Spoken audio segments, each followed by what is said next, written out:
2024 year క్లైమాక్స్కు వచ్చేసింది. మరో 16 రోజుల్లో 2024 ముగియనుంది. ఈ ఏడాది ఎన్నో సంచలనాలకు, చరిత్రకు సాక్ష్యంగా నిలిచింది. ఎవ్రీ ఇయర్ డిసెంబర్ 2nd వీక్లో ఇంటర్నెట్లో ఎక్కువగా వెతికిన వారి గురించి లిస్టు విడుదల చేస్తుంది గూగుల్. ఈసారి గూగుల్ సెర్చ్లో టాప్ 5లో ఉన్న ఒకే ఒక్క తెలుగోడు పవన్. అసలు పవన్ ఎలా ట్రెండింగ్లోకి వచ్చాడు? ఆయనతో పాటు ఉన్న మిగిలిన నలుగురు ఎవరు? Watch the story. తెలుగు రాష్ట్రాల్లో ఆయన మూవీ విడుదలైందంటే చాలు, ఇక థియేటర్లలో పెద్ద పండుగే. ఆయనంటేనే ఒక క్రేజ్, ఒక బజ్, ఒక మాస్ హిస్టీరియా. 2024 ఎలక్షన్స్లో రాష్ట్రంలో పార్టీని గెలిపించుకోవడమే కాకుండా 100% స్ట్రైక్ రేటు సాధించి హిస్టరీ క్రియేట్ చేశారు.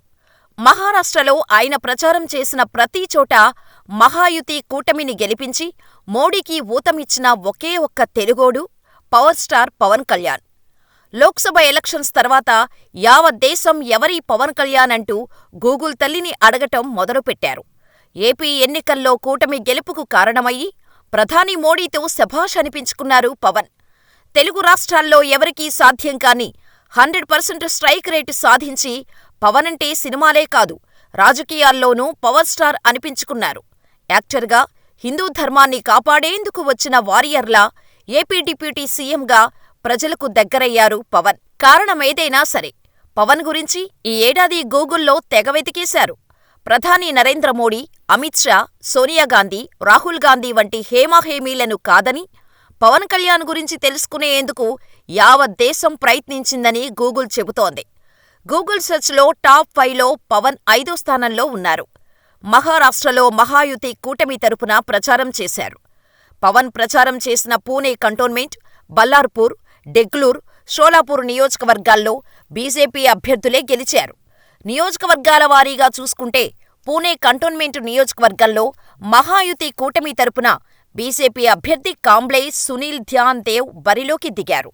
ఈ నియోజకవర్గంలో తెలుగు ప్రజలు ఎక్కువగా ఉండటంతో పవన్ కళ్యాణ్ని వ్యూహాత్మకంగా ప్రచారంలోకి దించింది బీజేపీ. ఈ ప్రభావం ఎన్నికలపై పడి బీజేపీ 10,000 పైచిలుకు ఓట్ల తేడాతో విజయం సాధించారు. పూణే కంటోన్మెంటు సునీల్ ధ్యాన్ దేవ్కు మొత్తం 76,032 ఓట్లు రాగా, మహావికాస్ అఘాడీ తరపున పోటీ చేసిన కాంగ్రెస్ అభ్యర్థి రమేష్ ఆనందరావుకు కేవలం 65,712 ఓట్లు మాత్రమే వచ్చాయి.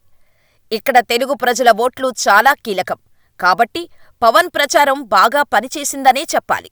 ఆ తర్వాత బల్లార్పూర్ నియోజకవర్గంలో పవన్ కళ్యాణ్ బీజేపీ అభ్యర్థికి మద్దతుగా ప్రచారం నిర్వహిస్తే ఇక్కడ కూడా బీజేపీనే విజయం సాధించింది. మహాయుతి కూటమి తరపున పోటీ చేసిన ముంగతివార్ సుధీర్ సచ్చిదానంద్ ఏకంగా 26,047 ఓట్ల మెజారిటీతో విజయం సాధించారు. సచ్చిదానంద్కు 1,04,975 ఓట్లు రాగా, కాంగ్రెస్ అభ్యర్థి రావత్ సంతోష్ సింగ్ చందన్ సింగ్కు 78,928 ఓట్లు మాత్రమే వచ్చాయి. ఇక్కడ కూడా పవన్ మేనియా బాగా పనిచేసిందని అన్నారు రాజకీయ విశ్లేషకులు. ఇక డెగ్లూర్ నియోజకవర్గంలో కూడా పవన్ కళ్యాణ్ ప్రచారం చేశారు. ఇక్కడ కూడా మహాయుతి కూటమి తరపున పోటీ చేసిన బీజేపీ అభ్యర్థి అంతఃపూర్కర్ జితేష్ రావు సాహబ్ భారీ విజయాన్ని సాధించారు. జితేష్కు మొత్తం 107,841 ఓట్లు పోలవగా, మహావికాస్ అఘాడీ కూటమి తరపున పోటీ చేసిన కాంగ్రెస్ అభ్యర్థి నివృత్తి కొండిబా కాంబ్లే సాంగ్వికర్కి కేవలం 64,842 ఓట్లు వచ్చాయి. ఇలా ఏకంగా 42,999 ఓట్ల మెజారిటీతో విజయం సాధించింది బీజేపీ. ఇక్కడ బీజేపీకి ఉన్న సపోర్టుతో పాటు పవన్ చేసిన ప్రచారం, ఆయన మాట్లాడిన మాటలు ఓటర్లపై బాగా ప్రభావం చూపించాయని చెబుతారు. డెగ్లూర్ తర్వాత షోలాపూర్ సిటీ సెంట్రల్ నియోజకవర్గంలో బీజేపీ అభ్యర్థి దేవేంద్ర రాజేష్ కోతేకు మద్దతుగా పవన్ ప్రచారం నిర్వహించారు. ఇక్కడ కూడా దేవేంద్రనే గెలిచారు. ఎలక్షన్స్లో దేవేందర్ గెలిచారని అనౌన్స్ చేయగానే స్పందించిన ఆయన, పవన్ కళ్యాణ్ ప్రచారం తన విజయానికి ఎంతో దోహదపడిందని అన్నారు. తనకు మద్దతుగా ప్రచారం నిర్వహించిన పవన్ కళ్యాణ్కు దేవేంద్ర ధన్యవాదాలు తెలిపారు. ఇక మహారాష్ట్ర ఎలక్షన్స్ రిజల్ట్స్ రాగానే మోడీ పవన్ను పిలిపించుకొని మాట్లాడారు. అసలు మహాయుతి కూటమి గెలుపుపై 50-50 ఛాన్సెస్ ఉన్నాయని అంతా అనుకున్నారు. కానీ పవన్ అడుగు పెట్టేసరికి వార్ వన్ సైడ్ అయిపోయింది. అందుకేనేమో మోడీ ఇచ్చిన ఆ పవనుడు ఎవరంటూ యావత్ దేశం పవర్ స్టార్ గురించి వెతికి టాప్ 5లో ఆయన పేరును ఉండేలా చేశారు. ఇక టాప్ 4లో హార్దిక్ పాండ్యా నిలిచారు.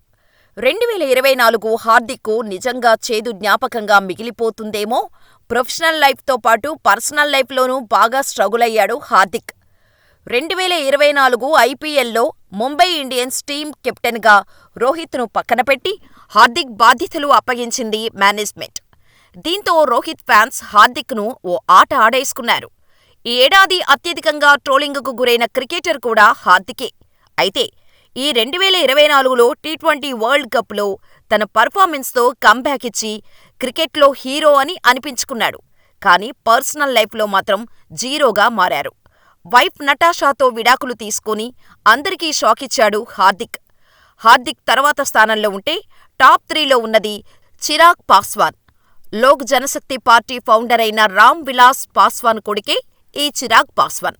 తండ్రి మరణం తర్వాత పార్టీ అధ్యక్షుడిగా పగ్గాలు చేపట్టిన చిరాగ్ లోక్సభ ఎన్నికల్లో ఎన్డీఏ కూటమికి సపోర్ట్ చేశారు.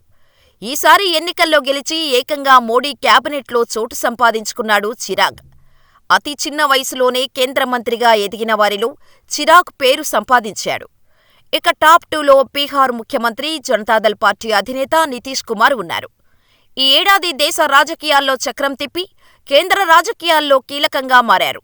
లోక్సభ ఎన్నికలకు కొన్ని రోజుల ముందే కాంగ్రెస్ నేతృత్వంలో ఉన్న ఇండియా కూటమికి గుడ్ బై చెప్పేసి మోడీ నేతృత్వంలో నడుస్తున్న ఎన్డీఏ కూటమిలో చేరారు. ఈసారి బీజేపీకి గవర్నమెంట్ ఫామ్ చేసేంత మెజారిటీ రాకపోవటంతో నితీష్ కుమార్, చంద్రబాబుల సాయం కావాల్సి వచ్చింది. అలా దేశ రాజకీయాలను మలుపు తిప్పటంతో ఎవరీ నితీష్ కుమార్ అంటూ ఆయన గురించి తెలుసుకోవటానికి భారత్ తెగ సర్చ్ చేసింది. ఇక సర్చింగ్లో టాప్ 1లో నిలిచారు Vinesh Phogat. India's top wrestling sports person అయిన వినేష్ ఫోగాట్ ఈ ఏడాది జరిగిన ప్యారిస్ ఒలింపిక్స్లో పార్టిసిపేట్ చేశారు. అన్ని రౌండ్స్ని అవలీలగా దాటుకొని వచ్చిన వినేష్ 100 గ్రాముల అధిక బరువు ఉందన్న కారణంతో త్రుటిలో బంగారు పతకాన్ని మిస్ చేసుకుంది. 50 కిలోల విభాగంలో పోటీపడిన వినేష్ జస్ట్ 100 గ్రామ్స్ బరువు ఎక్కువ కావటంతో పతకం లేకుండా దేశానికి రావాల్సి వచ్చింది. ఇలా విచిత్రమైన పరిస్థితిలో ఒలింపిక్స్ పతకాన్ని కోల్పోయిన వినేష్ గురించి గూగుల్లో తెగ సర్చ్ చేశారు. ఇక రీసెంట్గా హర్యానా అసెంబ్లీ ఎన్నికల్లో కాంగ్రెస్ అభ్యర్థిగా పోటీ చేసి గెలిచింది వినేష్. ఇలా ఒకే ఏడాది అటు ఒలింపిక్స్, ఇటు హర్యానా అసెంబ్లీ ఎన్నికలు వినేష్ను బాగా పాపులర్ చేశాయి. అలా గూగుల్ సర్చ్లో టాప్ 1లో వినేష్ నిలిచింది. మరి ఈ ఏడాది మీరు ఎవరి గురించి సర్చ్ చేశారో మాకు కామెంట్ చేయండి.